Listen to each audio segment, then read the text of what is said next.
Winnie the Witch by Corky Paul and Valerie Thomas. Winnie the Witch lived in a black house in the forest. The house was black on the outside and black on the inside. The carpets were black, the chairs were black, the bed was black and it had black sheets and black blankets. Even the bath was black. Winnie lived in her black house with her cat Wilbur. He was black too. And that is how the trouble began. When Wilbur sat on a chair with his eyes open, Winnie could see him. She could see his eyes anyway. But when Wilbur closed his eyes and went to sleep, Winnie couldn't see him at all. So she sat on him.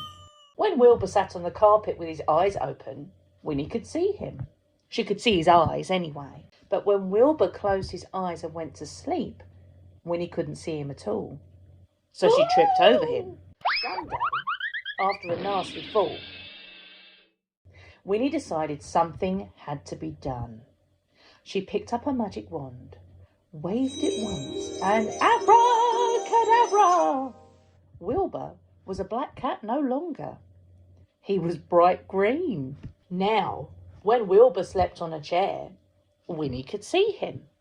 When Wilbur slept on the floor, Winnie could see him. And she could see him when he slept on the bed. But Wilbur was not allowed to sleep on the bed.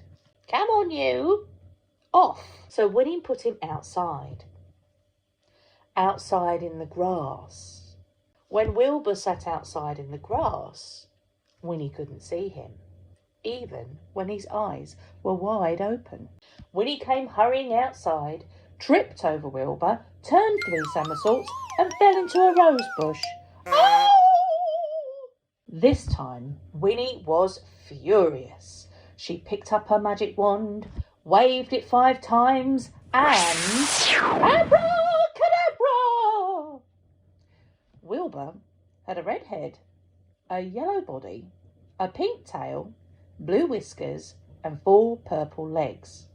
But his eyes were still green. Now, Winnie could see Wilbur when he sat on a chair, when he lay on the carpet, when he crawled into the grass, and even when he climbed to the top of the tallest tree.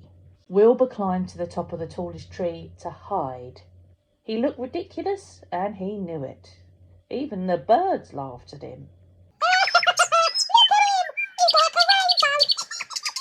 Wilbur was miserable. He stayed at the top of the tree all day and all night. Next morning, Wilbur was still up the tree. Winnie was worried. She loved Wilbur and hated him to be miserable. Then Winnie had an idea. She waved her magic wand and abracadabra! Wilbur was a black cat once more. He came down from the tree, purring. Then Winnie waved her wand again and again and again. Now, instead of a black house, she had a yellow house with a red roof and a red door. The chairs were white with red and white cushions. The carpet was green with pink roses.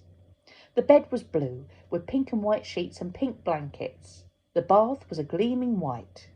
And now Winnie can see Wilbur no matter where he sits. The end.